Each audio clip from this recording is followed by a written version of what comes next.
Iniciamos agora a oitava aula e vamos tratar da modernização da pecuária do Piauí. Vamos focar, em particular, no ensino da agronomia ou de técnicas agrícolas. E as questões que vocês receberam são as provocações que demandam a nossa reflexão. Por quais razões a pecuária do Vale do Parnaíba não foi modernizada? Como a concentração de investimentos públicos em ciência, tecnologia e inovação prejudicou o Piauí? Isso aqui já é uma tese. E eu diria que seja uma tese nova. O ministro Roberto Amaral já teve a ocasião de falar logo na abertura do curso aqui, ou foi na segunda sessão, não me lembro mais, acerca desse tema. Por que a concentração de investimentos públicos em ciência e concentração brasileira em investimentos públicos em ciência, tecnologia e inovação prejudicou, em particular, o Piauí, ao lado de outras unidades federadas. Eu quero lamentar aqui que um dos meus convidados de hoje era o Olival Freire. Né? Para quem não conhece, acho que o Mário, talvez daqui de todos, o Mário, o Dalton, se lembra. Olival Freire é um reconhecido historiador da ciência e hoje está na direção do CNPq. É um velho parceiro, muito amigo meu, trabalhando junto em torno de história da ciência, Sociedade Brasileira de História da Ciência, e é um dos que comunga essa tese que eu anunciei. A concentração de investimentos públicos em ciência, tecnologia e inovação prejudicou o Piauí. Outro questionamento, assim, o Olival não vem hoje, eu tinha já aceito vir, mas apareceu uma viagem para o Japão, e ele ainda tentou se amoldar para participar, nem que fosse do aeroporto ou do hotel, mas ele está em voo nesse momento. Nesse exato momento, o Olival está voando para Tóquio. A outra provocação é como reagiram as elites políticas estaduais diante do processo concentracionista. Concentracionista, que eu digo, é dos investimentos em ciência e tecnologia. Podem verificar que no debate político essa temática não está presente. Não está presente. Ninguém debate esse negócio que eu acho particularmente absurdo, da concentração dos investimentos em ciência e tecnologia, concentração regional, digo, concentração sudestina. E por que as iniciativas locais? Nós tivemos diversas iniciativas locais, eu não vou historiar essas iniciativas, mas foram muitas, desde o século XIX. Elas, no geral, fracassaram. E outro questionamento também é como se dá a extensão acadêmica no meio rural. Daí nós temos hoje a participação aqui de diversos agrônomos, em particular, eu chamo a atenção para o Francisco Santana, o meu companheiro de velha data, que militou sempre em busca do desenvolvimento do ensino da agronomia no Piauí. Eu queria iniciar minha exposição dizendo o seguinte: olha, de todas as aulas que eu preparei, essa era a que eu queria ter mais tempo de preparar, porque eu me entusiasmo, eu me envolvo, eu viajo longe nessa temática, ela me remete à história da ciência, como eu já mencionei, me remete também à construção da nacionalidade. Eu acho que essa temática talvez seja uma das falhas, uma dos, do, uma coisa ausente em tudo que eu escrevi sobre o Piauí. Eu posso ter relembrado aqui e acolá, mas nunca tratei isso diretamente. Por quê?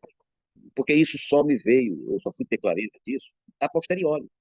Ou seja, quando eu já estava afastado do Piauí, estava trabalhando na Universidade do Ceará, e depois na Universidade do Rio de Janeiro, e depois no CNPq. Então, as ideias em torno da relação ciência e tecnologia e desenvolvimento sociopolítico, elas foram me vindo com mais clareza ao longo dos últimos 30 anos. Aí eu me joguei de cabeça nessa temática, escrevi um bocado, né? Acho que também o estudo da guerra e dos militares me forçou a estudar a ciência, a história da ciência. Portanto, ao preparar essa aula, eu estava com a corda toda, juntei um material muito vasto aqui nessa biblioteca, aqui no Gabinete de Leitura. Nós temos algumas centenas de volumes sobre essa temática, que eu fui juntando ao longo da minha vida profissional. Talvez seja o maior acervo de história da ciência disponível no Piauí, esse aqui do gabinete, porque eu não vejo nas universidades, não conheço, eu posso estar falando besteira, né, mas eu desconheço historiador da ciência que atue aqui no Piauí. A história da ciência nos ajuda a compreender muita coisa. Né? Eu começo com a afirmação seguinte: a pesquisa científica e a inovação tecnológica foram decisivas para o desenvolvimento econômico e a reprodução da sociedade. Eu digo reprodução mesmo do homem, do gênero. Tem alguém com o microfone aberto? É. A afirmação pode parecer simplória, é óbvia, uma platitude, né? A pesquisa e a inovação foram decisivas para o desenvolvimento econômico. Mas é importante, às vezes, a gente partir de afirmações elementares para confrontá-las com o processo histórico objetivo. A produção e absorção de conhecimento é decisiva, inclusive, para a compreensão dos processos sociais. Se não temos essa dimensão em conta, a discussão sobre o Piauí vai ficar pobre, como sobre qualquer desenvolvimento, de qualquer lugar, de qualquer, sabe? Se não tivermos essa componente, ciência, tecnologia e inovação, na pauta explicada, na grade explicativa, como um amparo teórico explicativo, vai ser muito difícil a gente, sabe, ficar conversando aí, fica uma lacuna. É isso que eu sinto ao ler meus trabalhos, os trabalhos que eu escrevi há décadas acerca do Piauí. O preparo dessa aula de hoje me relembrou o seguinte: eu fiz o registro aqui da grande calamidade nordestina de 1877, né, de como o Piauí agasalhou. A calamidade não foi maior por conta do Piauí, né, mas vale lembrar que nessa época, particularmente na Europa, muita gente morria de fome. A fome graçava em todos os continentes. Talvez a economia ainda intocada, a economia tribal ou a economia nativa da África, tivesse poupado de maiores tragédias. Mas o que nós tínhamos era uma mortandade permanente, a expectativa de vida era mínima, inclusive na Europa civilizada.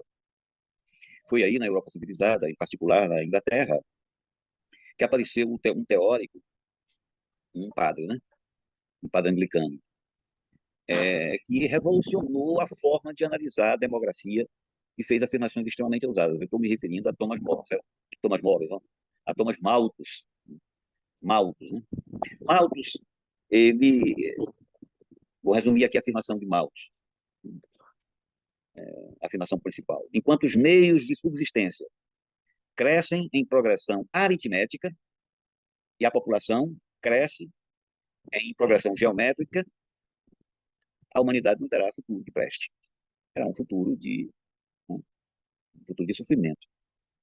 Malthus foi bastante ousado e chegou a mencionar uma coisa que ficou marcante. Ele disse que as guerras serviriam para adequar os meios de sobrevivência. Foi dos teóricos um dos mais impactantes.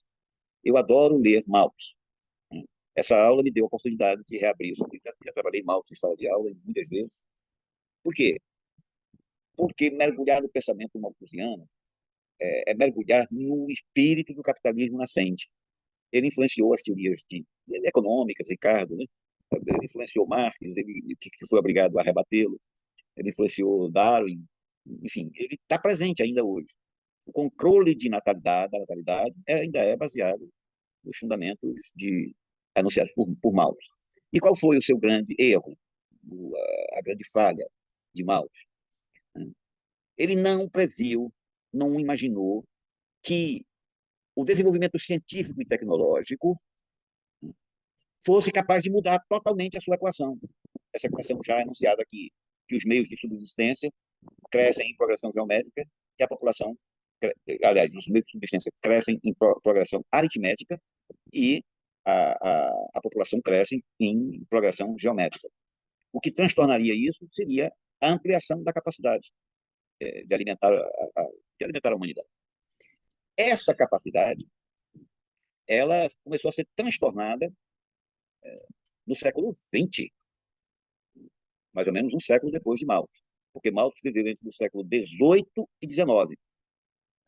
E a capacitação da humanidade para a produção de alimentos, ela começou a ocorrer na passagem do século XIX ao século XX, e no século XX, de meados do século XX para cá, houve uma explosão de possibilidades de produção agrícola, de sorte que se designa até como Revolução Verde, né?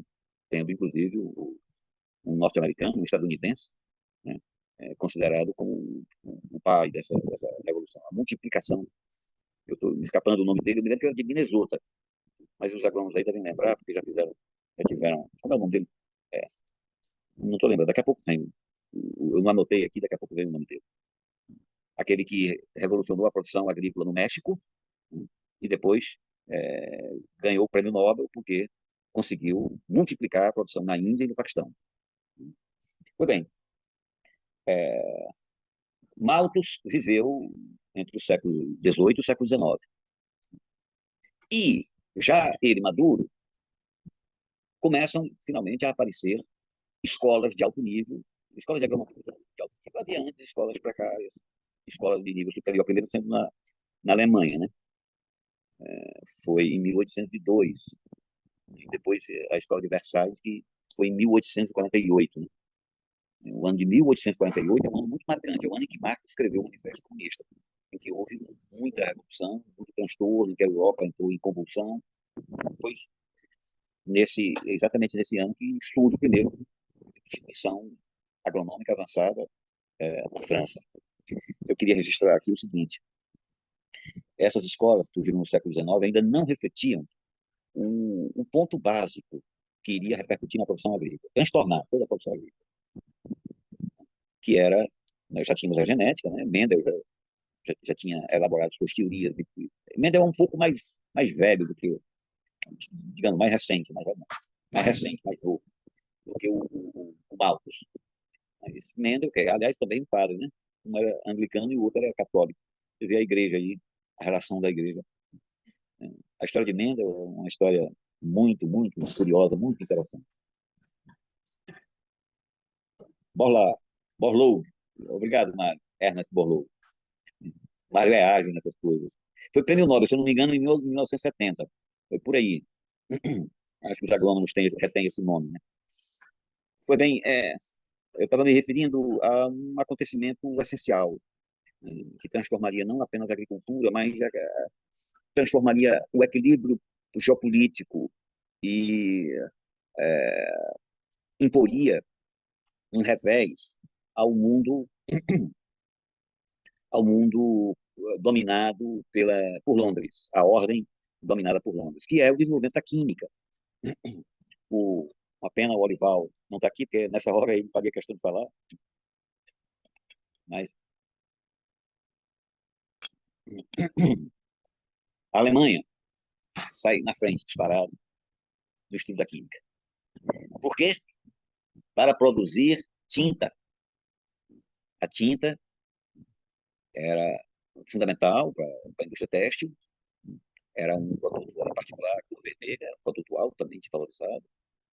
E a Alemanha sai na frente na pesquisa da química com esse objetivo. E o que descobre? Descobre os explosivos. Os explosivos. É na Alemanha que nasce a pólvora de alta densidade, sem fumaça. É também aí que vai se desenvolver os novos materiais, os novos explosivos, o explosivo plástico. E, finalmente, o que não estava no calendário, não estava na agenda, os fertilizantes. Os fertilizantes. Depois aparece a indústria petroquímica, que amplia a produção de fertilizantes, mas é a indústria química alemã a principal contribuição para a produção do fertilizante químico. Daí, criando as possibilidades de virar a página de uma agricultura incapaz de atender a espécie humana, para uma agricultura como é hoje, absolutamente capaz de alimentar todo mundo. Se tem gente passando fome, é por outra razão, não é a incapacidade de produção. Capacidade técnico-científica, ela existe. Mas vamos entrar aqui no Brasil, né? Eu acho que essa viagem é uma viagem interessantíssima, é emocionante, porque, para mim, é emocionante, porque me permite refletir sobre as mudanças, né? Manuel. As condições sociais. Pois não, alguém quer pedir? Oi, é a Adriana. Oi, Adriana. Boa noite, pessoal. É Salve, Adriana. interessante que hoje, dia 3 de outubro, é o Dia Nacional da Agroecologia, que é uma Que ciência maravilha. que trabalha exatamente com um outro sistema de produção que não coloca esses adubos químicos e agrotóxicos como sendo importantes para que a gente consiga produzir quantidade e qualidade para alimentar as pessoas. Então, esse dia de hoje foi marcado por ser o dia de nascimento da Ana Primavera, que foi uma pesquisadora que sempre trabalhou com uma ideia de que o solo A preservação da qualidade do solo é que faz com que as culturas consigam produzir. Eu, hoje, tenho a felicidade de trabalhar com a questão da produção orgânica no Brasil. E acredito piamente que nós temos que mudar esse sistema de produção que está sendo implantado no país, que infelizmente estou vendo fazer aqui nesse Piauí. Ainda pior, que não é feita por piauiense, que é o que eu acho pior. Mas as pessoas não acreditam que a gente seja capaz de produzir sem a utilização desses insumos, né? Sementes geneticamente modificadas, transgênicas, altos índices de agrotóxicos. Eu não sei se vocês viram o índice de contaminação do feijão que está na prateleira dos supermercados, com glifosato, porque o Brasil é o maior consumidor de glifosato do mundo. Esse insumo causa problemas neurológicos graves nas pessoas e nós estamos deixando esse país ser lavado com essa coisa, né? É uma questão muito preocupante por conta da qualidade da água dos nossos rios, porque se você for ao Cerrado Piauiense, que está lotado de gaúcho, eles viram para a gente e dizem assim, quando nós chegamos aqui, no Cerrado, aqui não tinha nada. Eu digo para eles, nada, coisa nenhuma, só um bioma inteiro que vocês estão destruindo. Isso é nada. Então, esse pensamento de desenvolvimento é que eu acho que a gente tem que mudar, sabe, Bruno? Esse desenvolvimento de destruição de outras coisas para poder desenvolver, ele não se sustenta. E isso foi demonstrado com essa tal dessa Covid aí, que a galera não aprendeu com ela, né? O que aconteceu no Brasil? Nós importamos uma quantidade absurda de insumos, porque nós não produzimos esses fósforos, né, esses insumos aqui. Tem que vir lá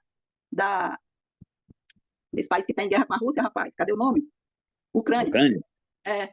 E aí, o que aconteceu? Algumas pessoas começaram a fazer o dever de casa com a questão dos bioinsumos, da rochagem. Então, nós temos tecnologia. O que acontece é que as pessoas não valorizam as tecnologias que nós temos. Eu fico impressionada porque no Piauí nós temos técnicos que são chamados para falar nos outros estados e até em outros países, mas não são escutados aqui.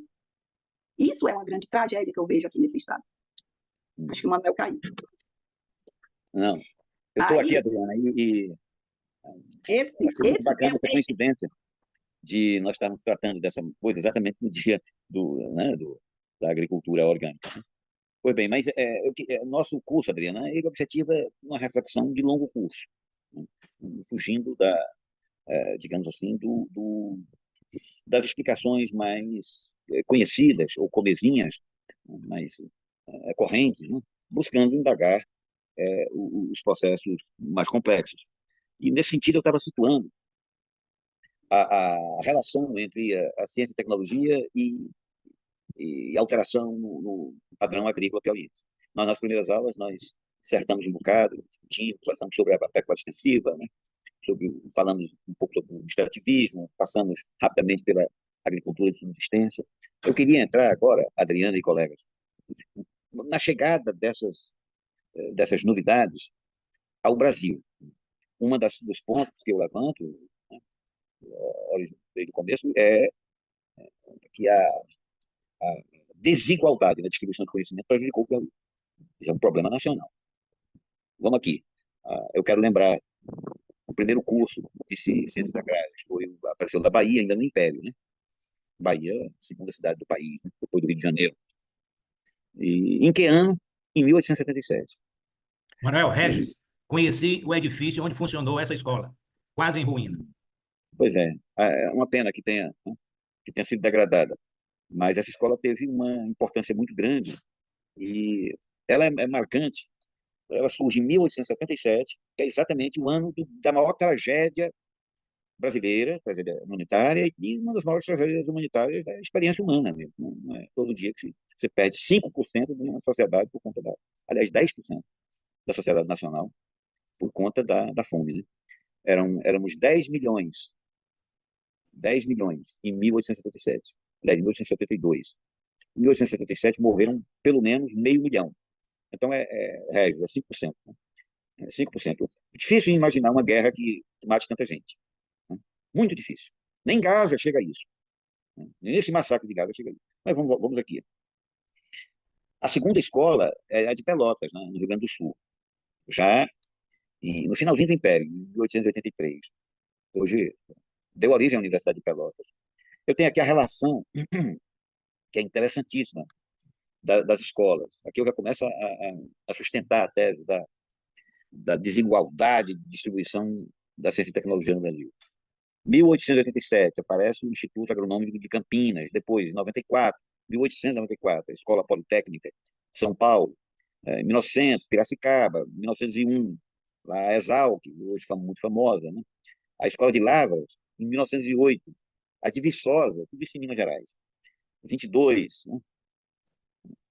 E, assim, os cursos de agronomia só vão se disseminar em 1960, os cursos superiores de agronomia, e é a ditadura que vai amparar esse negócio. A ditadura vai ajudar, como todos sabem, a ditadura militar, ela impulsionou o desenvolvimento científico, enfim, a pesquisa científica no Brasil, o ensino superior, e a agricultura foi contemplada, né? Aí começa a marcar, digamos assim, essa desigualdade, né? E à medida, no Piauí, o que vai acontecer no Piauí? No Piauí nós temos uma experiência extraordinária, eu não sei como ainda não existem diversas teses acadêmicas sobre o engenheiro Sampaio, o Antônio Sampaio. É uma das figuras mais curiosas que o Piauí produziu. Ele era de José de Freitas, na época era chamada Livramento, né? Na época do Pedro Freitas, assim, era Livramento. Virou Pedro Freitas por conta do pai do Pedro Freitas. Virou José de Freitas por conta do pai do Pedro Freitas. Também, um homem rico, família rica, Sampaio, a família tem grana para mandá-lo estudar na Europa. Ele passa lá muito tempo, mais de 10 anos. Era muito inteligente, muito empenhado, esforçado, tinha recursos, se forma na Suíça, né? E aparece, quando volta, foi prestigiado na corte. Foi, inclusive, professor da Escola Politécnica, no Rio de Janeiro, que era uma escola militar, né? Escola de engenharia, né? Esse Antônio Sampaio. E ele era visionário, era uma espécie de Barão de Mauá, um Barão de Mauá do sertão, porque ele não se desligava do Piauí. Ele não conseguia, ele vivia o Piauí o tempo todo. E vinha ao Piauí e tentava fazer propostas de implantação, de renovação da agropecuária, e era derrotado. Todo mundo ouvia e tudo. Sabe quem conta muita história do engenheiro Sampaio? Né? O Luiz Mendes Ribeiro Gonçalves. Aqui no meu livro, eu colho o depoimento do engenheiro, né? A história de vida do Luiz Mendes Ribeiro Gonçalves. Foi um grande modernizador, né? Ele foi senador, né? E teve em atuação no Piauí a partir de 1916. Tudo bem. O que ele chamou a atenção do engenheiro Sampaio foi o Luiz Mendes, o senador Luiz Mendes, né? E daí eu comecei a ler e a procurar leitura sobre o Antônio Sampaio. Agora, para preparar essa aula, eu fui atrás de saber se tinha já tese escrita. Não tem nada. Não tem nada. Se por acaso tiver, o Dalton Macambira não está aqui, se por acaso ele souber, eu agradeceria se me indicasse uma dissertação de mestrado, um trabalho, um artigo acadêmico, alguma coisa assim. Mas eu estou falando do engenheiro Sampaio porque ele é muito marcante. Ele teve a ideia de criar uma instituição avançada. Ele era rico, né? E, além do que, conseguiu as graças do imperador, alugou as fazendas nacionais, arrendou as fazendas nacionais, né? A terra que não se acabava mais, e conseguiu crédito. Aí implantou uma fábrica em Campinas, né? Você pode mostrar, Samara, a fábrica? Eu acho que o prédio original dessa fábrica diz muita coisa. Então, a foto não é boa, mas esse prédio que nós vamos ver agora, a Samara vai expor aí, dá para ampliar? Dá dando para ver? Tá. Eu tive lá recente, Manuel, nesse prédio, eu tive agora recente lá. Joia. Esse prédio não existe mais, né, TT? Existe. Olha, nessas condições aí, Nessas condições, existe. Ele está impressionante. deteriorado. A gente já tentou uma conversa com o IFAM, porque quando foi feito um relatório do território quilombola, isso tudo foi levantado, certo? A gente tentou uma conversa com o IFAM para ver se fazia algum trabalho de preservação, mas... Não, ao que me consta, existe um projeto em andamento de recuperação. Bom, mas retomando aqui, sim. examinando as dimensões desse prédio, dessa edificação, e isso perdido no interior do Piauí, né? Vejam, cá para nós, é uma audácia. A concepção disso é de uma concepção puramente europeia. O engenheiro Sampaio, queria reproduzir uma fábrica suíça no sertão do Piauí, em pleno semiárido, né? E, inclusive, Vejam que coisa. Ele trouxe 40 famílias da Europa para trabalhar aqui na produção de laticínio. Obviamente que esse projeto dele foi um desastre. Ele saiu, inclusive, endividado e depois teve que recorrer a... Como tinha muito prestígio, era realmente um homem de alta cultura, ele conseguiu um emprego dando aulas em instituições superiores lá no Rio de Janeiro. Pode tirar, TT. Mas pode tirar o Samara. Mas o engenheiro Sampaio foi totalmente frustrado. A fábrica continuou, depois passou para as mãos de um militar, né, do Almirante Gervásio, na época tenente, ainda estava no início de carreira, que era outro filho de oligarquia também potente aqui, Almirante Gervásio, era nome de rua, foi influente durante a República Velha. Bem, vejam que noção de desenvolvimento nós temos. Né? O translado, praticamente, de uma unidade produtiva europeia para o sertão. Todo o maquinário, inclusive maquinário sofisticado, pesado, foi trazido da Europa, subiu o Rio Parnaíba, né, e foi carregado lá. Só imaginar o transporte dessa coisa é uma grande obra de engenharia. Né? Mas, enfim, a coisa não funcionou. Né? Quer dizer, ela funcionou precariamente, sem o impacto, seja na produção pecuária, seja na produção agrícola. Aí depois nós temos diversas iniciativas de ensino agrícola. Né? Nós temos aí do próprio Luiz Mendes Ribeiro Gonçalves, na Primeira República ainda, nesse espaço que hoje é ocupado pela Universidade Estadual. Temos diversas experiências, não adianta aqui detalhar, mas uma que me chamou a atenção, porque eu visitei ainda no Quente, foi a colônia Davi Caldas. Né? Colônia Davi Caldas, não sei se algum de vocês já teve a ocasião de percorrer. Ela foi criada, se eu não me engano, em 73. E 8 anos, 10 anos depois... Ele morou lá, na Davi Caldas. Quando ele veio Como formar em agronomia, o meu pai, quando ele veio formar em agronomia e casou, ele foi morar na Fazenda Soares, no interior de União, e ele era administrador da Fazenda Davi Caldas. Rapaz, Ele que morou lá na bacana. Davi Caldas também. Que bacana. Olha, eu andei nessa fazenda quando ela já estava sendo descaracterizada, Eugênia. Foi Agora aí, é um município, né? Lá é um município. por volta de 81, 82. Seguramente teu pai não estava mais lá, já estava em Teresina. Não, aí já foi criado o serviço florestal, ele já veio para o PDF. Então. Mas já estava um projeto totalmente descaracterizado. Se nós formos analisar essas intervenções todas do Estado, nenhuma foi sustentada.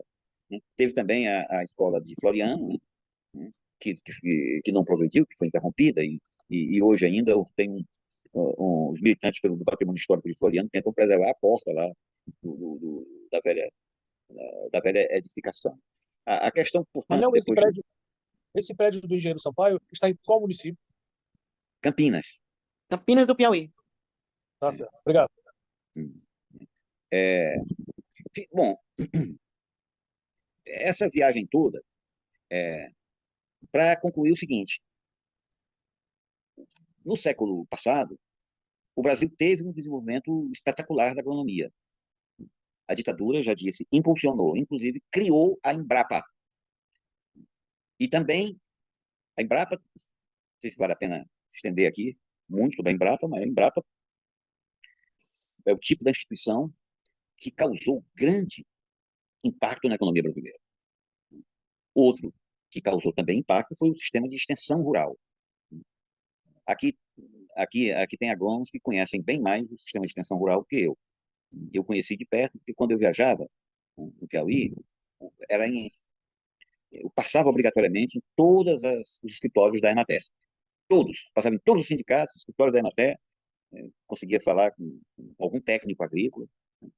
O ensino da agronomia no Brasil, no Piauí, foi muito, muito tardio, tendo em vista a importância da pecuária piauiense, da importância nacional da pecuária piauiense, e tendo em vista as dificuldades mesmo que nós vivemos.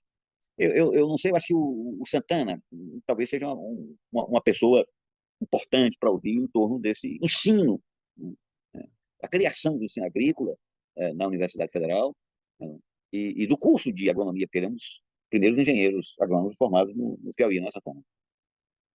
Santana? Abra o microfone do Santana. Santana, abre seu microfone. Santana? Por favor, abra o microfone do Santana. Eu também fui aluna da Escola de Agronomia e fui colega do Santana, né? Tu é da mesma época? na mesma época. Mas Eu eu pensei que o Santana fosse um pouco. comecei o meu curso na Federal do Ceará, que aqui não tinha agronomia. E a Federal do Ceará é uma das escolas mais antigas do Brasil. Meu pai, inclusive, formou lá, certo? Então, o É, curso de agronomia aqui, ele já foi, além de tardio, ele não era muito voltado para a agricultura local. Era um curso bem. Todos os cursos de agronomia, na verdade. Agora, a Federal do Ceará, ela tem um histórico muito interessante, que é paralelo ao histórico da Federal Rural do Rio de Janeiro. É uma escola muito antiga, e a maior parte dos agrônomos antigos do Piauí, eles foram formados na Federal do Ceará. Certo? ainda no Ceará. Né? É. Uhum. Então, PT, Santana, não estamos lhe ouvindo. eu sou da época de Santana. É. Eugênio, eu tinha a sensação de que o Santana tinha vindo antes de ti. É, ele formou primeiro, Santana, mas a gente é da mesma época. Santana, Eu fui presidente do Sindicato dos Engenheiros, então eu conheço bem a estrutura da Emater e dos colegas da Emater, porque a Emater tinha um trabalho brilhante de extensão rural no Piauí. Era uhum. das grandes instituições do Piauí, era a Emater, e depois a Embrapa. Você está dizendo era, né? Era É porque, importante, é importante a gente saber por que era e como deixou de ser, Eugênio. Agora, porque só um ela instantinho. era de extensão rural, e aí depois criaram um tal, era federal, o sistema Emater era um sistema federal que existia no Brasil inteiro. Depois eles passaram para os estados, e os estados conseguiram acabar, certo? Porque criaram um instituto de extensão rural, e ficou sem assistência técnica no campo. Quer dizer, o Você trabalhador sabe rural, quando acabou, Eugênio? hã? Você tem noção de quando acabou? Ele Quando ele acabou estadualizou, ele acabou? Quando no início estadualizou? da década de 90, por aí. A Anatel foi extinta, né? É. A Agência Nacional de Assistência Técnica e Extensão Rural foi extinta. Aí ficaram as Ematers nos estados. Hoje em dia, a gente tem Emater que funciona em Minas Gerais, Paraná. Bem aqui no Ceará, ela é razoável. Aqui no Piauí tem um Instituto de Assistência Técnica e Extensão Rural. Não tem mais, foi extinto. Funcionava em poucos municípios, certo? Foi A extinto. Secretaria de Agricultura não tem capilaridade para O atender a demanda governador dos Rafael trabalhadores Monteiro rurais. extinguiu o instituto e criou uma tal O Elga está SAC. lembrando aqui que foi no governo Collor, né? Eu não tenho isso recuperado Eu não exatamente. lembro qual é a data da extinção da Anatel. Mas hoje Foi em dia, na década de 90. tem PP, como é o nome da coisa da extensão rural que está funcionando hoje? SAD. Não, a área do Estado, é a A federal. Secretaria. Federal, A mulher. Secretaria tem um serviço. É uma pena, porque acabou e ficou sem, né? Pois é. Os Para quem não é trabalhadores- agrônomo, Hoje em dia, a extensão rural funciona por meio de editais Editais. de licitação de empresas para fazer a extensão rural. Isso não funciona. E a grande dificuldade que a gente tem para trabalhar com a agricultura familiar no estado do Piauí é exatamente essa lacuna gigante que tem entre as pesquisas, porque a gente até tem algumas coisas que poderiam ser implementadas no estado, mas a gente não tem quem leve essa informação até o campo. O trabalhador do campo. Exatamente. Meu Deus. o Vai, Santana. Santana está tentando falar e não está Estou conseguindo. tentando falar. Você não vai ouvir minha voz hoje. Está ouvindo Agora agora? eu estou Agora ouvindo, estamos agora eu estou ouvindo. Oh, rapaz, sua felicidade, viu? A de vocês todos. Que bom. Eu estou aqui por livre e espontânea pressão do Manuel Domingos Neto. Vocês são minha testemunha. Eu sou o agrônomo que estava calado aqui no grupo, né? Mas, infelizmente, você conta com a presença da colega Eugênia, da colega TT, da colega Adriana, que pode testemunhar muito bem a questão da nossa universidade, da questão da extensão rural do estado do Piauí, da Embrapa, que nós somos, naquela época, somos da linha de frente, participamos de vários fóruns, debates e discussões sobre isso. Então, realmente, como a Eugênia está dizendo, eu não sou um especialista nesse assunto, eu estou falando um depoimento, uma impressão do que eu vejo. Foi tardio, e ele não veio assim por uma imposição do poder local, um projeto do poder local, pensando em criar aqui um ensino de agronomia, de técnicas de agronomia, com o intuito de intervir no Estado, de ajudar no Estado, de disseminar a ciência, de elevar, amenizar essa desigualdade que é tão presente ainda no nosso meio. Então, foi uma coisa que caiu assim, como você próprio já falou aqui, as escolas de agronomia surgiram lá nos estados, né, do centro-oeste, do centro-sudeste, depois, aqui, como sempre, chegou aqui no estado do Piauí. Então, já chegou tudo pronto e acabado. Inclusive com o professorado todo importado, como de resto no estado do Piauí, quando se pensava em montar uma estrutura com técnicos com mais capacidade, tinha que buscar no estado vizinho, no Ceará. O Ceará, por exemplo, importou migrantes da seca, mas também importou soldado de polícia para cá, para o Alberto Silva montar essa polícia local. Então, isso foi que chegou e se estabeleceu. Está ouvindo? Alô? Estou ouvindo muito bem, Santana. Ah, Muito beleza. bem. Então, chegou o projeto criado e acabado, e nós passamos a conviver com ele. E os colegas aí que eu já falei, Eugênio, Adriano, IPT e outros colegas, nós tivemos um embate muito grande com essa questão, da questão do ensino, a questão da pesquisa, a questão da extensão, né? E isso, infelizmente, aqui no estado do Piauí nunca funcionou assim de uma maneira compartilhada. Sempre aquela história na rua, tem o ensino, a pesquisa e a extensão. Então, a pesquisa estava lá, o ensino estava cá e a extensão estava do outro lado. Aqui tem um problema, que não é só aqui, eu acho que em todo lugar, que do pai da ideia. Todo mundo quer ser o pai da ideia. Então, eu fiz isso, eu fiz aquilo, mas isso é um grande problema, um atraso para nós. Então, eu acho que essas questões todas, que não sei se é a hora de falar, que você está colocando essas 5 perguntas aqui, que é o objetivo da aula, ela é muito complicado a gente responder isso, mas eu acho que vem tudo somado, né? Faz parte do que nós somos hoje, do que nós temos no campo. Nós temos um homem do campo, um trabalhador do campo, que ele tem uma mentalidade que é fruto de toda essa formação que ele foi passada pelo colonizador. E hoje eles pegaram de seus avós, dos indígenas, de todo até passado, e eles praticam isso. Ele não tem isso como uma coisa mais acabada, mais estudada, mais planejada. Então, isso é um complicador para essas coisas. Além do que, também não interessa para as elites locais nem as elites nacionais que isso venha ser um empoderamento dessas pessoas, porque as grandes questões estão aí colocadas, o desmatamento, do avanço do agronegócio, do pouco cuidado que tem com o meio ambiente, a questão cultural do povo de maneira geral. Então, é uma questão cultural. Nós vamos cair numa questão cultural que vai ser exatamente isso e todos esses temas provocados por essas questões que você tem colocado. Assim, uma impressão que eu tenho, eu vejo hoje como complicador. Nós temos que focar muito nessa questão do ensino agronômico, né, e como isso está sendo colocado. Porque dos projetos pedagógicos da universidade, eu penso assim, vamos olhar primeiro para a sociedade, o que é que existe lá que está demandando agronegócio. Precisamos soltar agrônomo aqui, quintana de soja, quintana de milho, quintana de arroz, né? Mas não, as outras questões são tudo mais complicadas. Então, hoje nós temos isso, pessoas com essa formação voltada para isso. Pessoas com uma formação do agroecológico, né? Que como a Adriana está sentando aí, são poucos ainda é pouco, apesar de ter muita gente no estado do Piauí que está trabalhando com isso. Então, tem todo assim um monte de coisas aí, de temas que deve ser objeto, eu creio, nas próximas aulas, para ser dissecar e chegar no ponto. Olha, acerca dessa coisa do tardio que eu estou falando, nós estamos buscando uma explicação para o desenvolvimento do Piauí, a situação do Piauí, né? Estamos querendo capturar. Então, eu saliento essa concentração de recursos públicos no Sudeste e no que diz respeito à agricultura, em particular em 3 estados, né? Minas, São Paulo, Rio Grande do Sul. Quando o café entrou em crise e havia necessidade de aproveitamento, de diversificação, isso, digamos, o suporte em especialização técnica estava garantido. Você vê a relevância do ensino da agricultura no Brasil, que era tanta que a profissão de agrônomo foi regulamentada em 33, ou seja, foi uma das primeiras profissões de nível superior regulamentadas no país. Na época, não tínhamos sequer universidade, tínhamos arremedo de universidade, né? A USP estava nascendo, ainda querendo nascer, e não obstante, as 4 profissões reconhecidas, né? Era direito, medicina, farmácia, agronomia, teve também a engenharia, mas a engenharia foi à parte, né? A engenharia sempre foi desenvolvida pelo Exército, né? Teve engenharia naval, mas quem formava engenheiro no Brasil era o Exército. O Exército formava os engenheiros que faziam de tudo. Eram militares, mas faziam até igrejas, né? E realmente a gente pode dizer que o ensino da economia, por mais precário que ele tenha sido, ele atendeu a uma demanda de modernização, não diria consistente, mas contínua, ao longo do tempo. Ele chega à ditadura militar, aos anos 60, já com capacidade de dar um salto repentino, porque foi repentino a criação da Embrapa e o impacto da Embrapa, né, na economia brasileira.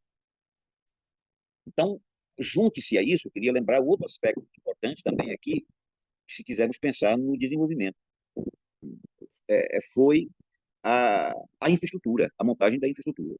E, no caso, multiplicaram-se, desde o Estado Novo, as estradas, as ferrovias e estradas no Brasil.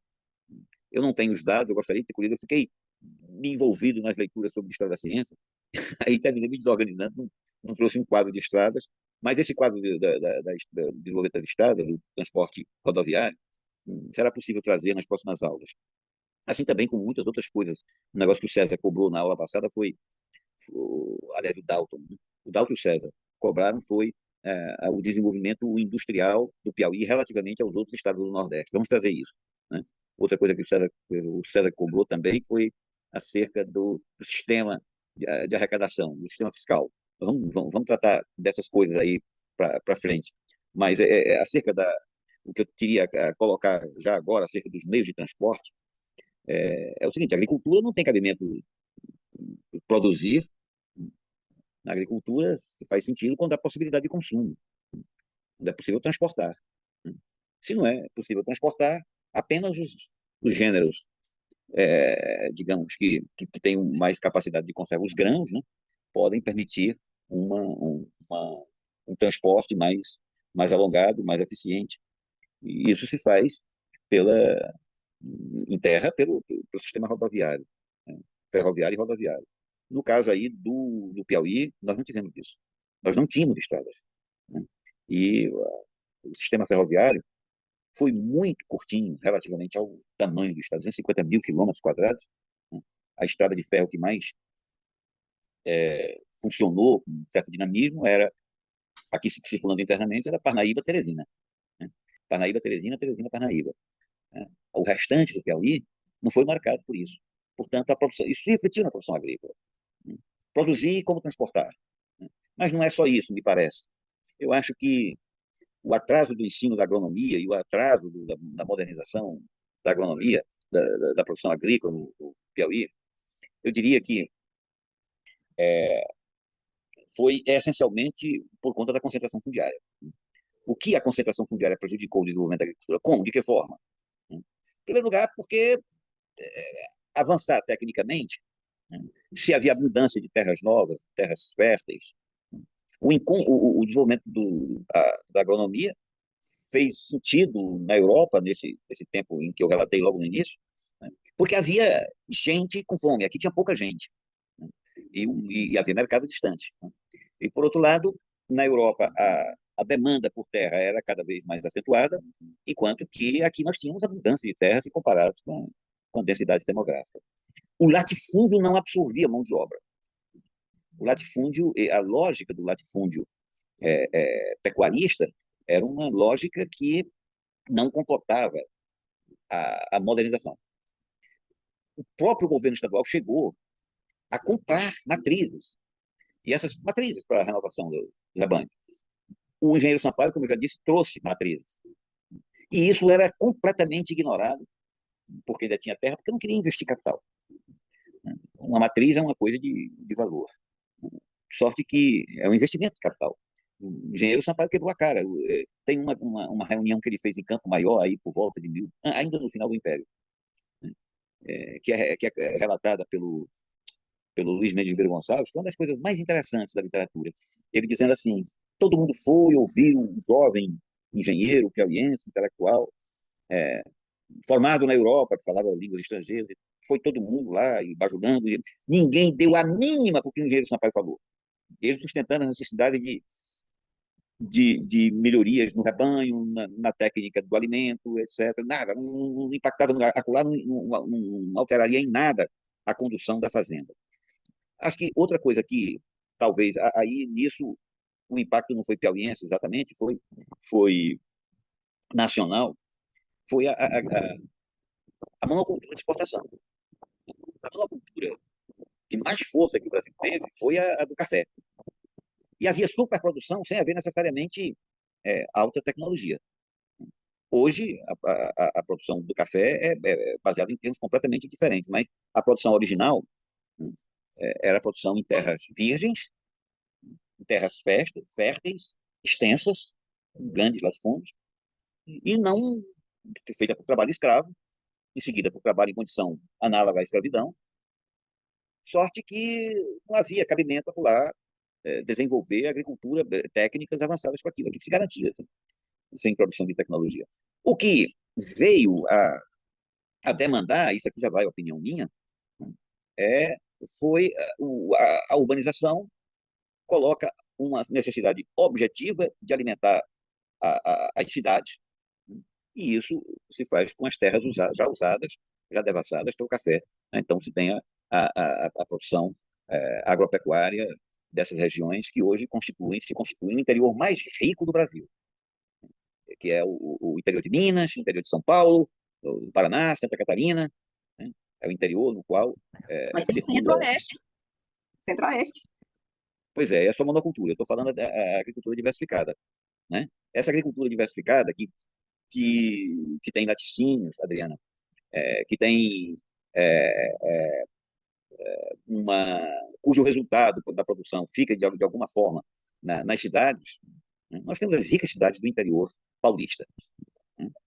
zica se está dando, enfim, a demanda por agronomia, por conhecimento técnico, o impacto do conhecimento, ele se reflete mais nessa produção diversificada do que na monocultura.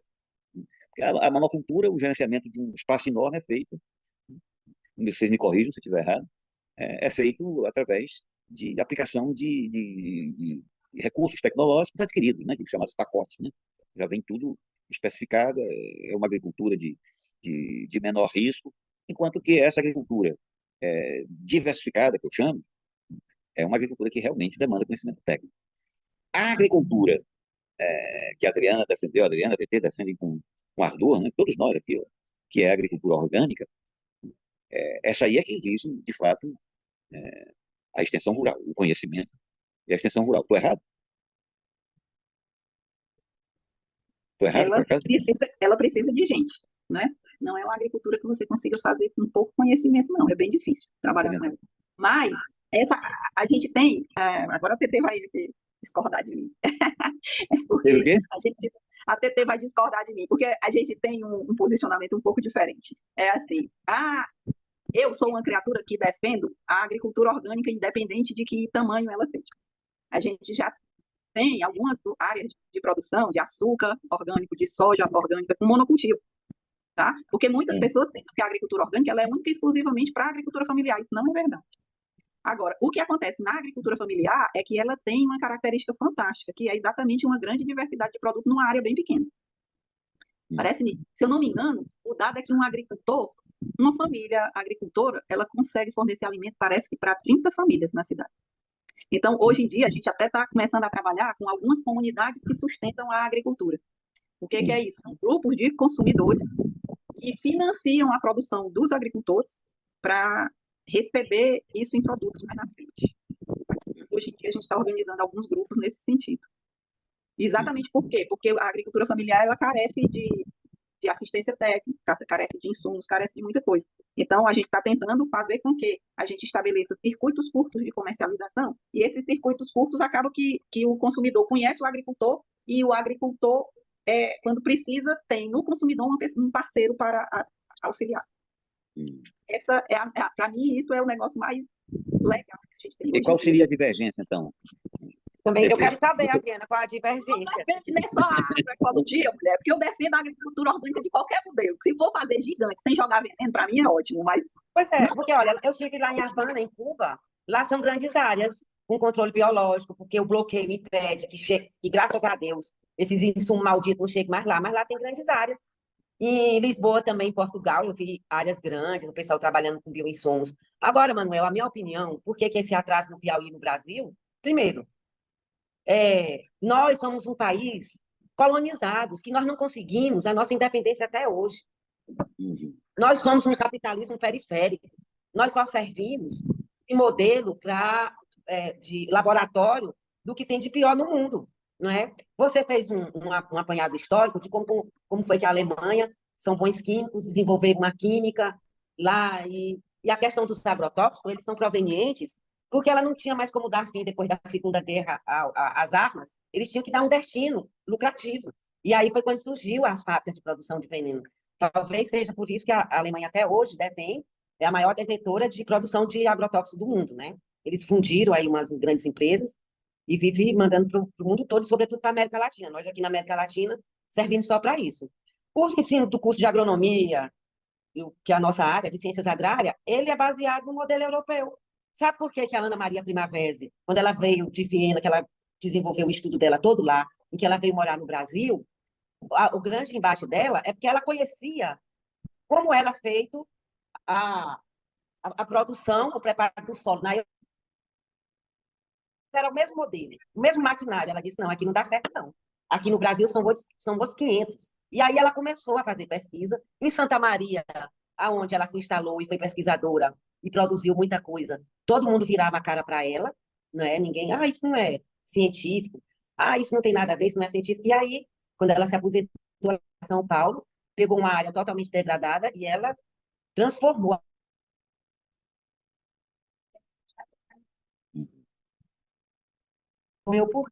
Agora, está chegando tardiamente, no século XXI, pautado nesse modelo da ocupação do cerrado com soja, e monocultura, estamos exportando, a produtividade aqui no estado é elevada, porém, é o mesmo modelo, a gente só serve para produzir, para abastecer mercados estrangeiros, né? Para matar a fome do povo, nada.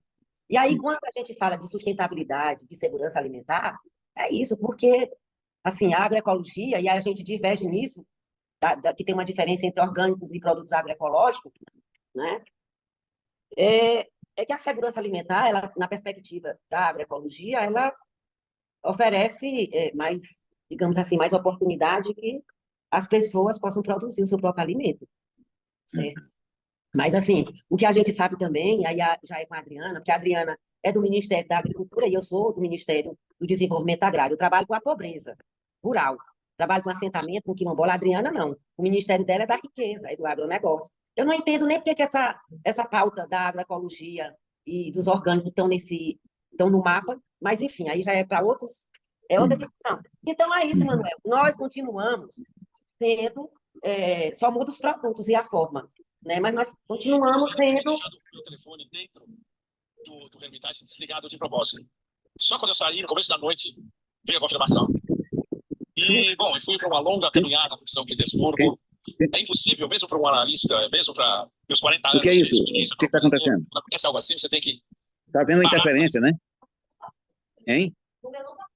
Parece. Olha, está havendo uma interferência aqui, a internet está instável, está uma coisa esquisita.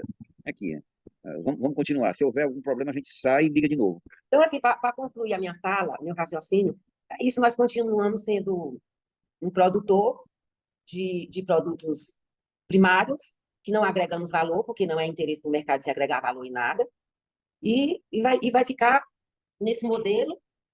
Eu acredito que para mudar isso aqui, meio só se for com a revolução, porque com essa história desse capitalismo bem aí predatório, que só quer saber de guerra, não, isso aqui eu não acredito nessas mudanças assim de ou vai ter uma revolução, ou então, tchau. Olha, eu queria fazer na parte final da minha intervenção, eu vou colocar em termos de questionamento, dada a presença forte de agrônomos aqui, a pergunta é a seguinte, no lugar de uma exposição, eu vou fazer uma pergunta. Nós sabemos que a extensão é fundamental, né? Levar o conhecimento acadêmico, conhecimento científico, conhecimento técnico para os produtores. Isso, a extensão é o braço da pesquisa, né? Agora, do jeito que o ensino de agronomia e que as universidades estão funcionando, isso seria possível? Nós não teríamos que rever o papel das universidades, a função social das universidades, uma nova concepção. Essa é a questão que eu coloco aí para vocês. Eu teria alguma coisa a falar nesse sentido, mas eu preferia ouvir a opinião de vocês. Do jeito que está, a universidade tal como está funcionando, o ensino da agronomia tal como está, ele, por acaso, ele permitiria um aporte tecnológico para mudar a realidade do campo? Manuel Domingos. Pois não. Alô? Manuel Pois Domingos. não. Sim. Eu acho que a pergunta ela é muito profunda. E essa resposta, eu acho que ela não pode ser considerar apenas a academia, apenas o ensino de agronomia. Porque ela está dentro de um contexto. Ela vai atuar no estado do Piauí, onde vai ter a extensão, onde vai ter os produtores. Então, eu acho que, dentre esses pontos que foi abordado pela Adriana, pela TT, eu acho que o componente do trabalhador, do produtor, do homem do campo, ele tem que ser considerado com mais veemência, com mais profundidade. Porque o que, para mim, não adianta você ter grandes academias com excelentes professores se esse professor não tem compromisso em levar isso para um determinado público. O compromisso dele é outro.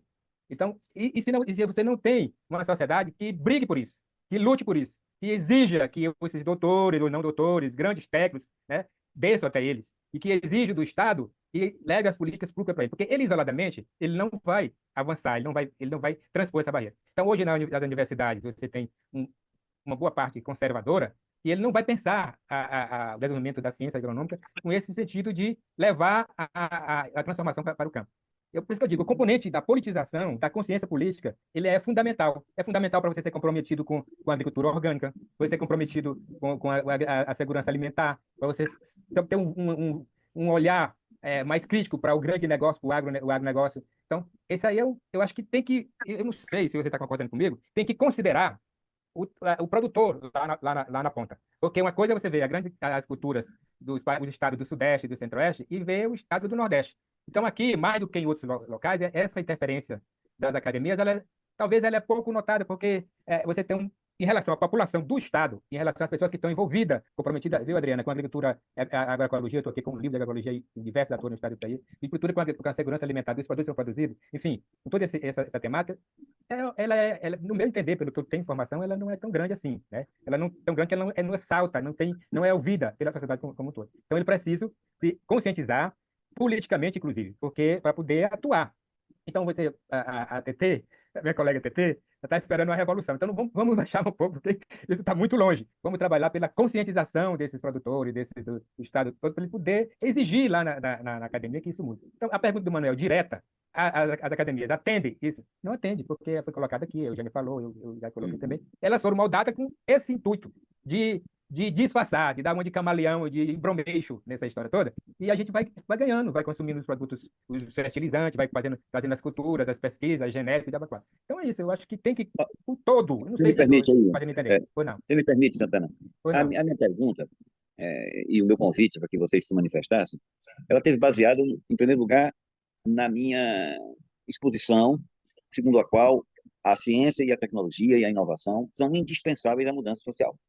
Esse Perfeito. ponto. Depois teve a intervenção das meninas, das agrônomas, né, sustentando fortemente a inviabilidade desse padrão agrícola adotado aqui, que por acaso não é piauiense, é um padrão nacional. Né? Aí, diante dessas duas considerações macro, né, é que eu introduzi a questão da renovação do ensino e do papel da universidade nisso. Manuel, Eu estou de Pois não, acordo. Eugênia, Valeu. Pois eu, Eugênia. eu entendo, é uma coisa assim, bem elementar. As escolas de agronomia do Brasil formam engenheiros agrônomos ou agrônomos para passarem num campo de soja, num campo de monocultura e ficarem babando. Eu que sempre trabalhei com conservação, é essa questão de forma pessoas para implantar e implementar monocultura. É ver um pivô central, o engenheiro agrônomo nunca vai pensar no desperdício de água que aquele pivô central tá fazendo. Ele vai sempre pensar que aquela produção é irrigada e o pivô central é fantástico. Todo Então, mundo sabe que é pivô central? é um grande macaco Sistema de irrigação. que joga água numa área muito grande e que gasta muita água. Então, assim, nas escolas de agronomia, isso com pouquíssimas exceções, de 60 agrônomos formados, 58 vão produzir para monocultura, para jogar fertilizante, para usar agrotóxico e para desperdiçar água. Entendeu? Enquanto que dois vão ver que aquilo ali precisa ter uma reserva legal, que a gente precisa trabalhar a agricultura orgânica, por aí. Para mudar isso, você precisa mudar a política agrícola brasileira. Você não pode continuar financiando a formação de agrônomos só para atender o agronegócio. O que acontece na Amazônia? Você está lá matando, desmatando, tocando fogo para botar 50 mil cabeças de gado no campo. E é para isso que a gente forma pessoas. Não é para preservar a floresta em pé, nem para implantar agrofloresta. Agora, depois que acontece o desastre, como em Minas, hoje tem gente replantando para ter nascentes de água revitalizado. Entendeu? Então, assim, você precisa mudar a política agrícola. Você precisa mudar. No dia que você acabe com uma e faça outra, você pode adaptar a questão de você ter engenheiros agrônomos mais preocupados com o contexto ambiental mesmo, tá? E aí continuar produzindo para o agronegócio e para a agricultura familiar e produzindo orgânico, certo? Então, eu acho que a questão é a política agrícola brasileira, ela incentiva, ela gasta dinheiro e ela monta escolas para atender o agronegócio. Tenho dito. Adriana, você quer falar? eu quero. É o seguinte: o que eu vejo nas universidades, eu ainda vou um pouco mais à frente, que são as linhas de pesquisas que são incentivadas nesse país. O que a gente vê hoje em dia? Professor correndo atrás de publicação em revista, eu não sei como é o nome, A, B, sei lá, um nome aí de classificação de qualidade de publicação. Então, o que a gente assiste são professores correndo atrás disso. O que acontece com isso? As bolsas, por exemplo, bolsas do CNPq, elas só incentivam pesquisa. Como se na universidade devesse existir somente pesquisa. Não se trabalha, não se incentiva extensão rural. Agora, parece que há um tempo atrás, não sei quantos anos, porque com essa pandemia eu perdi a noção de voltar para trás, começou a ter uma lei aí nas universidades que tem que ter um percentual de horas em cada curso para extensão universitária. Pode ser que com isso a gente consiga começar a melhorar. Então, eu acho que a pesquisa as bolsas e os incentivos para os professores crescerem e ter apoio para a realização dos seus trabalhos, não deveria ser focado única e exclusivamente na pesquisa, do jeito que é hoje. O professor que faz extensão rural e nada é a mesma coisa. Ele não ganha ponto, ele fica sendo massacrado dentro da universidade, não tem edital de apoio para esse trabalho de extensão rural, só tem edital de apoio para pesquisa. É isso.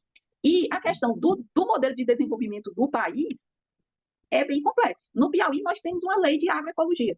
Só que toda lei que se aprova nesse estado, está lá a lei, mas eles cortam todos os itens de apoio financeiro. É tudo cortado no final, vem tudo riscadinho assim, taxado. Como que a gente faz qualquer política num estado desse tamanho sem nenhum real? Se for pouco dinheiro, a gente consegue fazer, mas zero, não dá. Então, quer dizer, o que acontece é que a gente tem um costume de fazer coisas para tirar foto, tirou a foto, está feito. Pronto, botou no Instagram, maravilha, olha que coisa linda. Aí, meu amigo, você vai daqui a 6 meses, tá lá o elefante branco. Se você rodar nesse Piauí, a quantidade de unidade de produção feita para a agricultura familiar, entregue para a agricultura familiar, que não funciona, e que eu fico zangada, porque os caras ficam dizendo que os agricultores não querem fazer. Não é isso, não. O povo monta um negócio, constrói as paredes e não bota os equipamentos dentro. Aí, quando bota os equipamentos dentro, não dá treinamento para os caras. Não trabalha com gestão, não trabalha com organização social, não trabalha com nada disso. Como é que esse povo vai conseguir fazer? Os caras querem que um agricultor familiar faça o que a Nestlé não faz. A Nestlé produz e outra pessoa comercializa. O povo aqui quer que o agricultor familiar plante, colha, processe, venda. No dia que esse cara conseguir fazer isso, eu vou ter que aprender com ele.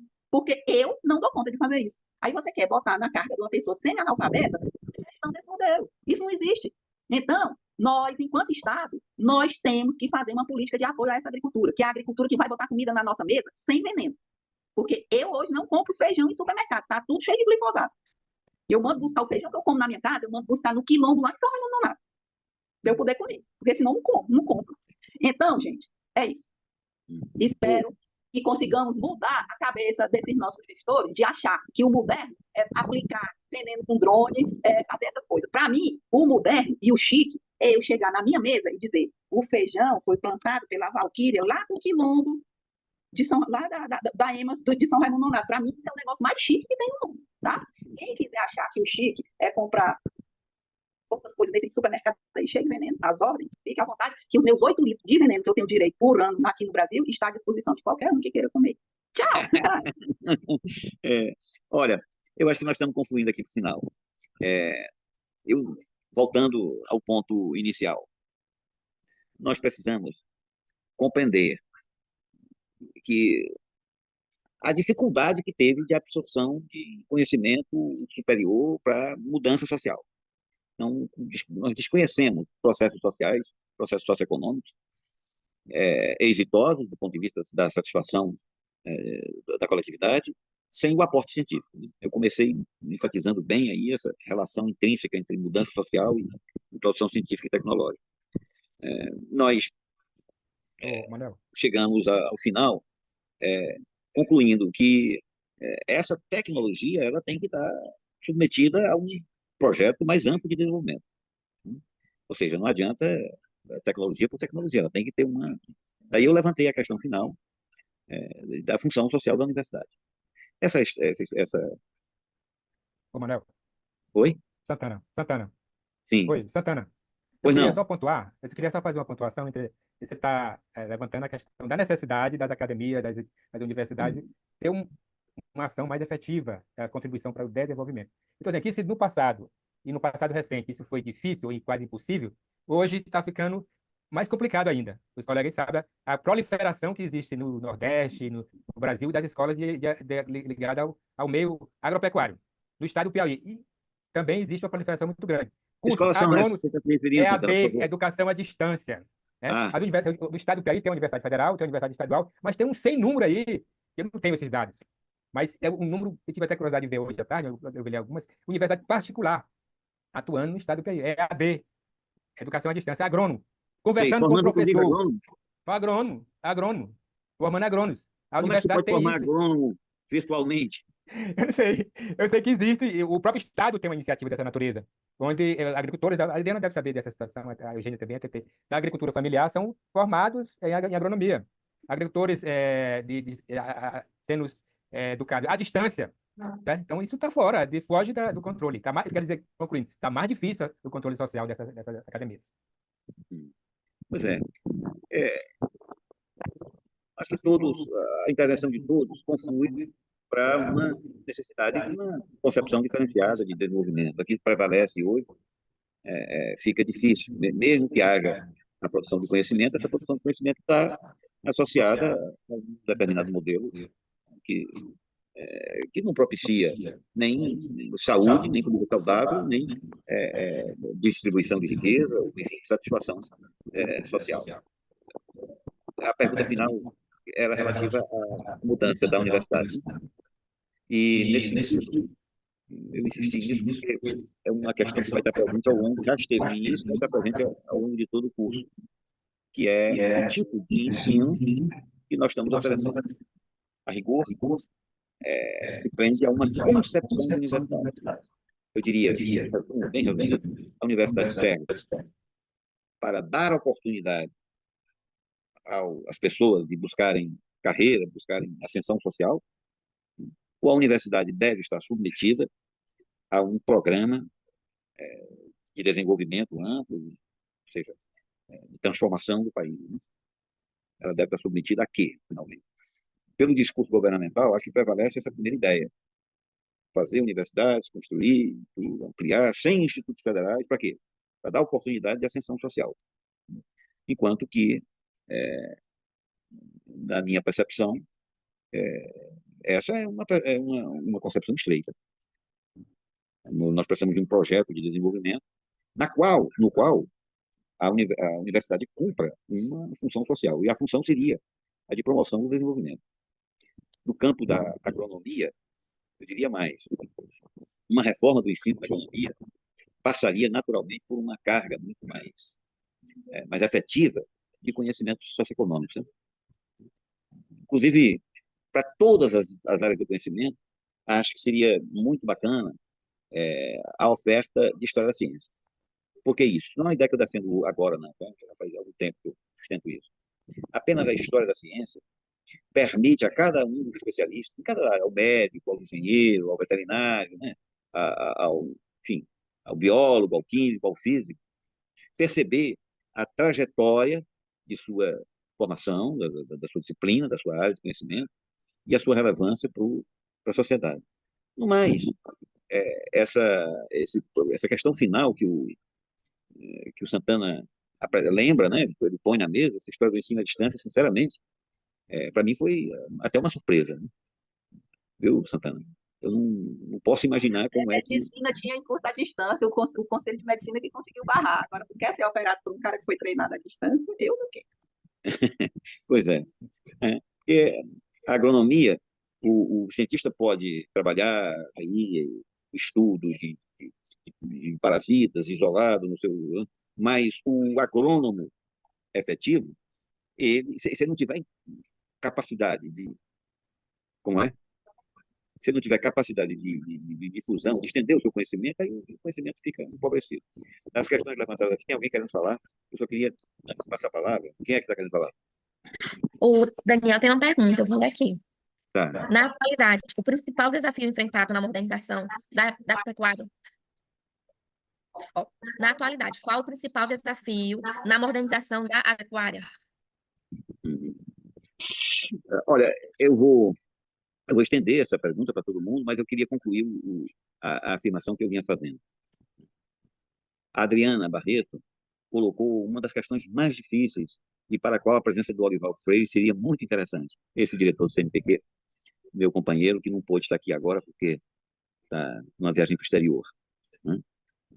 Essa discussão da avaliação científica, ela é travada há muitas décadas. A gente, busca desenvolver isso. Quem trava? É a própria comunidade acadêmica que trava. Adriana, essa exemplificação que você falou aí, o agrônomo pode fazer um trabalho excepcional que mude uma realidade social, e isso não é pontuado na avaliação do mérito. É um exemplo clássico de como essa avaliação científica ela é limitante, ela sufoca o trabalho acadêmico, de sorte a que ele não tenha impacto social. Agora, quanto à questão que foi colocada, quanto o que é que impede, eu não acredito, eu vou ouvir todos que quiserem se manifestar, mas eu acho que é um complexo de problemas. Poderá responder a isso, né? É um complexo de problemas. Aqui nós estamos pontuando hoje a modernização do campo e o papel da agronomia. Eu, particularmente, insisto nessa necessidade de produção científica, de experimentação, de inovação, distribuída nacionalmente e atendendo às realidades específicas, né, como um ponto central de um projeto de desenvolvimento que se reflete sobre o mundo rural, né? Mas, por exemplo, um setor bem ligado à indústria, né? À indústria de alimentos, né? A indústria de alimentos, que no Piauí não existe. No Piauí não existe. O Dalton e o César lembraram, não existe indústria por aí também, o Nordeste é atrasado, vamos voltar ao ponto, lá para frente, né? Mas há uma distinção clara, né, a meu ver, do Piauí, em relação a outros estados. Aqui nós não temos o mínimo em termos de indústria, de agroindústria. Nós não temos o mínimo. Nós não podemos comprar, e agora numa bodega, no supermercado, e comprar um doce feito no Piauí, gente. Nem a cajuína, mano. Nem a Um cajuína. doce. Nós não podemos comprar uma compota, uma compota de goiaba, sabe? Uma compota de goiaba. A gente não encontra, simplesmente não tem, não existe. E assim vai. Quer comprar um creme de leite, também não tem, sabe? Não dá, simplesmente não dá. Então, há uma diferença. Aí, mas nós vamos voltar a essas coisas lá para frente. Vamos agora, o tempo está se esgotando. Foi feita uma pergunta muito importante, uma pergunta inteligente. Se os colegas quiserem se manifestar. Eu vou me manifestar, finalmente. Meu Manuel, essa Sim. pergunta é a pergunta muito difícil de ser respondida. Se alguém aqui nessa sala responder essas perguntas com propriedade, com profundidade, aí vai resolver o problema da agropecuária. Mas vamos dizer assim, resumidamente, o que foi falado hoje nessa aula são esses pontos que foram levantados, que são complexos, que são os pontos que impedem o avanço da agropecuária. Mas são outras coisas, vamos dizer assim, a pobreza, o baixo índice de baixa conscientização da população, compromisso da população em produzir alimentos com qualidade, com responsabilidade, a escolaridade, enfim, essas coisas todas que atrasam a nosso desenvolvimento. Cala a boca aí, Felipe. Pois é, então eu acho que é isso, resumidamente, eu poderia dizer Não, isso. mas Santana tem um dado novo. O Piauí está produzindo energia eólica e solar, uma grande indústria para mandar para fora. Nós estamos produzindo energia para Minas, para São Paulo e para a Europa. Não fica nada aqui para a gente. Então, a gente tem essa grande indústria agora que o governador... Isso já foi... Nós já tocamos nesse tema, e esse tema continuará em pauta, viu, TT? Tá Talvez certo. agora não seja exatamente o momento, mas esse ponto aí é importantíssimo. Santana, você concluiu? Concluiu, Santana? Santana, Concluí, porque abre eu concluí, porque é uma questão complexa e muito difícil de responder. Pontuei alguns pontos aí que foram levantados na aula que a gente pode considerar como impedimento ao crescimento e desenvolvimento da agropecuária. Maravilha, Santana. Alguém mais se manifesta? Eu queria falar, porque assim, quando a gente fala em agropecuária, a gente tem que pensar em que tipo de sistema que a gente vai trabalhar. Porque nós temos as grandes áreas, né, com o pessoal que tem dinheiro, que a gente tem dificuldade de desenvolver nessas áreas também. Nós temos produtores aqui que têm imensa quantidade de animais e que ele não faz uma escrituração zootécnica. O que é? Quando que o bicho nasceu, que peso que ele tinha, quanto é que ele ganhou em um mês, para que o técnico consiga auxiliá-lo. A gente não consegue ter isso. Não é numa unidade de produção de um agricultor analfabeto, não. É de um cara que é médico, de um que é advogado, e nem por isso eles fazem. Então, esse é um tipo de produção que o cara produz por esporte. Ele não é um produtor realmente. Ele tem a área, tem os animais, tem a lavoura, mas essa não Isso é... tem representatividade econômica, esse tipo de produtor? Não tem meio de vida, não é o meio de vida dessa pessoa, não é isso. Mas ele tem aquilo lá. No ponto geral da produção rural, ele contaria, ele teria peso? Rapaz, porque eles têm muita área, muito animal. Aquilo, se não dá dinheiro, ele gasta muito. Porque é muito bicho para você dar comida. Você anda assim na fazenda, enormes de silos ou de material para fazer silagem, muita área. Então, aquilo é um investimento grande. Dinheiro, eu não sei se dá, mas ele tem essa dificuldade de fazer as coisas como deve ser feito. É uma criação no modelo de largação, sabe? Não é uma criação controlada, anotada, que você chega lá e você consegue identificar por que a vaca não está ganhando peso. Sabe Deus, que você não sabe com quantos quilos, quantos meses quantos anos ela tem, quantas crias ela teve, você não tem informação nenhuma. Aí o cara quer que a gente descubra. Como que o cara vai descobrir? Pode ser o veterinário, o agrônomo, o zootecnista, bom que seja. Ele não vai dar conta. E aí, Enfim, por outro lado, a gente tem a agricultura familiar, que falta o quê? A tal da assistência técnica e uma política de apoio a essa agricultura, que é a que nos vai dar comida. E aí, eu queria convidar o pessoal que está aqui para conhecer uma coisa que é um sucesso aqui no Piauí, que é uma associação de produtores orgânicos que está lá em São Raimundo Nonato. Foi o primeiro sistema participativo de garantia credenciado pelo Ministério da Agricultura no Nordeste do Brasil. Está aqui em São Raimundo Nonato. Se vocês quiserem conhecer, é interessante de ver. Eles produzem algo. Maravilha. Se tivesse tempo agora, você poderia fazer uma exposição, mas nós estamos no final. Tchau. Depois esse assunto é de primeira. Eugênia, você quer falar? Então, Eugênia quer falar? Não? Bom, então, gente, chegamos ao final. Vamos nos encontrar depois que soubermos o resultado desse embate eleitoral. Esperemos que até lá os ânimos internacionais estejam mais apaziguados e não tenhamos hecatombes. Boa noite para todo mundo. Boa noite. Boa noite, Manuel. Boa noite. Olha, tem que fazer Valeu, uma foto, adorei. Manuel. Nós todos aqui, da próxima vez, fazer uma foto. Abrir a câmera, todos nós, fazer uma foto de registro. Tá joia. Tchau. Abraço. Boa noite. Tchau.